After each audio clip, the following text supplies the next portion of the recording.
Mtafurahi kweli, sasa ni wakati wa chakula. Wewe Darehema, wewe umalizi wewe. Just a little clarification, Kaka Lissu. Nimekusikia ukisema hapa na umesema sehemu nyingi kwamba maridhiano hayajaleta matunda yoyote. Lakini tumemsikia binafsi, niseme wengine. Nimesikia viongozi wenzako wengine wengi wakisema maridhiano yameleta matunda mengi. Mojawapo ni wewe, Kaka Lema, Kaka Henje kurudi Tanzania kutoka kwenye ambao mlikuwa mme exile. Alafu pia wafungwa wengi wametoka jela. Viongozi wenzako wamesema. Sasa naomba utufafanulie ulivyosema hakuna matunda yoyote, wakati viongozi wengine wanasema yapo matunda kama hayo. Asante. Wewe una maswali magumu sana. Alafu ya uchonganishi. Unataka kunichonganisha na marafiki na nani wakuu wangu? Nafikiri hivi, hili ni swali zuri sana. And I'll tell you why. Nafikiri tunazungumzia vitu tofauti. Tunapozungumza maridhiano, I suspect hatuzungumzii kitu kimoja. I will tell you why. Bahati nzuri ninacho. Nilitaka kusema sijaja nacho. Mimi nilikutana na Rais Samia tarehe 17 Februari mwaka jana. Watu wake walinitumia ujumbe, rais anataka muonane. Kaambia sawa. Sasa unaenda kuonanaje na rais? Katika mazingira ambayo tulikuwamo wakati ule. Mwenyekiti yuko ndani, ameshafikisha miezi 6, anakabiliwa na kesi ya ugaidi. Viongozi wetu wanachama zaidi ya 400, mikutano ya hadhara, haki za kisiasa bado hazipo. Mimi niko uhamishoni, kuna COVID-19 na kadhalika. Rais anataka kuzungumza, sijui anataka kuzungumza na mie nini, lakini kwa vile nimesema nimekubali, mimi na ujumbe gani kwake? Kwa hiyo niliandaa written remarks, niliandaa hoja za maandishi. Nilikuwa na uwezo wa kuzungumza naye masaa 3 face to face bila kuangalia notes zozote, lakini niliandaa hoja zangu kwa maandishi, kwa sababu nilitaka nimwambie nilichotaka kumwambia kwa ufasaha na kwa namna ambayo ni written.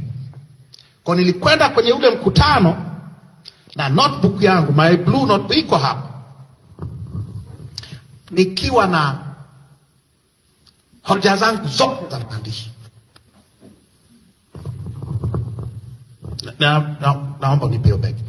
Nisi nani.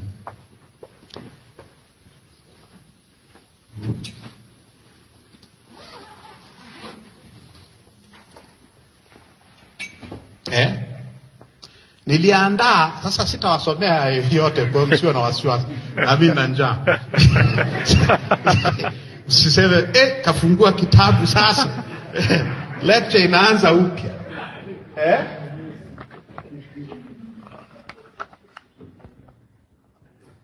Niliandaa written remarks. A meeting with President Samia, Brussels, Belgium, 16 February 2022. Na nilichomwambia, nilichokiandika na nikaenda kumwambia, cha kwanza, tengeneza kitu ambacho nilikiita the confidence building measures necessary for dialogue. Fanya vitu ambavyo vitatujengea imani ili tuingie kwenye majadiliano, tuingie kwenye maridhiano. Cha kwanza, release Chairman Mbowe and all political prisoners immediately.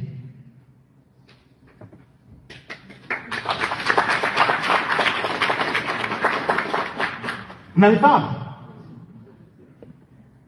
Sasa ndio release mwenyekiti na wafungwa wa kisiasa nilielezea kwa peji 2. Niandika kwa mkono. Ya pili, katiba mpya na mfumo mpya wa uchaguzi. Sawa sawa. Ya tatu, na hiyo ina mambo mengi tu. Ya tatu, return of political exiles. Naambia niko uhamishoni kwa sababu ya marisasi ya Yale na vitisho vya mauaji, na sio mimi peke yangu. Lema, nilimwambia na Lema na Ezekia Wenje niliowataja, nimewaandika huu. Nikamwambia mimi sina passport, nataka utangaze turudi nyumbani. In the meantime nataka nipate passport. Hilo la tatu, la kurudi kutoka uhamishoni. Kumbuka haya nayaandika, mwenyekiti bado yuko ndani. Hatuzungumzi maridhiano, tunazungumza masharti ya maridhiano. Unanielewa? La 4, COVID-19. Nilimwambia hao wabunge hao 19 ni wabunge wa Magufuli, sio wa Chadema. Na kwa vile Magufuli amekufa, wewe ni rais, hawa ni wabunge wako, sio wa kwetu.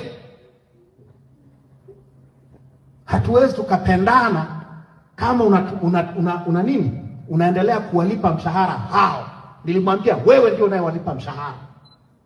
Kwa sheria zetu rais ndio anayeamua mishahara ya wabunge kama hamjui. Unanifahamu? Ya 5, nikamwambia ya kwangu mwenyewe. Nikamwambia hivi, wewe ulikuja katika watu wote wa serikali ya Tanzania na CCM, wewe ndio uliyekuja Nairobi kuniona hospitali. Ulikuja, unajua exactly mambo niliyofanyiwa kwa sababu uliona mwenyewe. Nikafukuzwa ubunge, nikiitwa mtoro.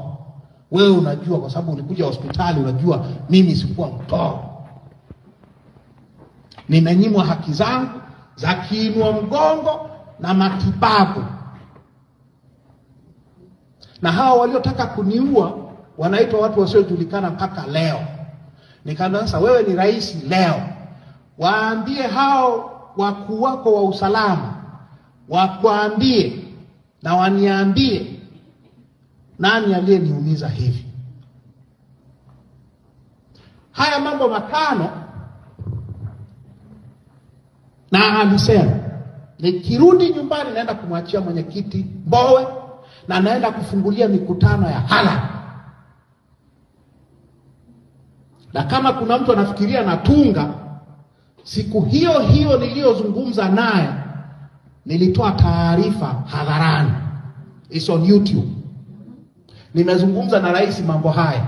Mimi sikuenda kukunywa naye chai na kuzungumza mambo yasiyokuwa yanayohusu nchi hii. Kwa hizo ni confidence building measures. Ukiachia katiba mpya ilimwambia anzisha mchakato. Sasa amerudi akamwachia mwenyekiti. kama nilivyomwambia kwenye mkutano wetu 2 months before, na kama alivyoahidi.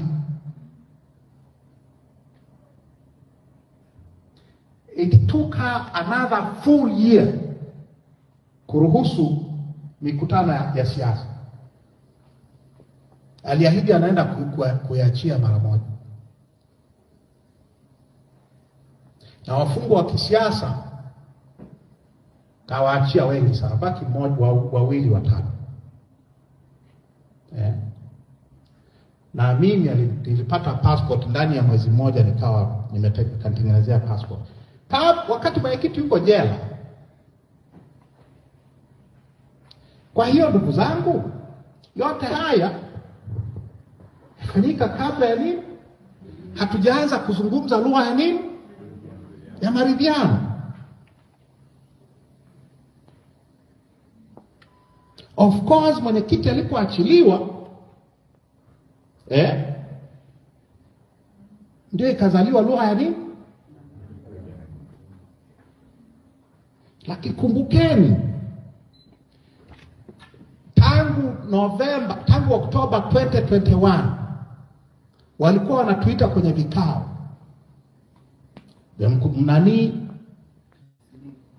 vya Tanzania Center for Democracy, inaunganisha vyama ya baraza la vyama vya siasa.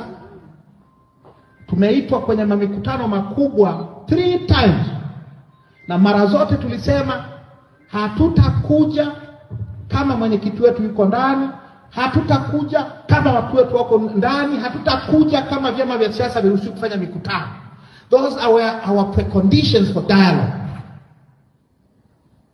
Sasa kwa sababu ambayo mimi nahitaji kuielimishwa, pengine kile tulichokisema kuwa ndio masharti ya kuingia kwenye maridhiano kimekuwa sasa ndio maridhiano yenyewe. Nahitaji kuelimishwa kwenye hili. But the story as I know it, haya yaliahidiwa na rais mwenyewe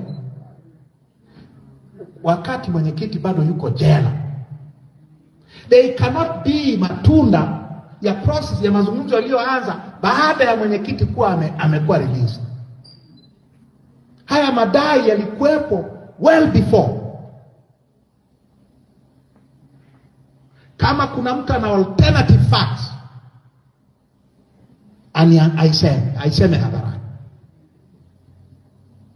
kwamba hatukuzungumza habari ya kuachiliwa wafungwa wa kisiasa wote kabla mwenyekiti hajaachiliwa, kwamba hatutashiriki kwenye mambo yao yote wakati tunazuiwa kufanya mikutano ya hadhara. Mwenye alternative facts aziseme. I hope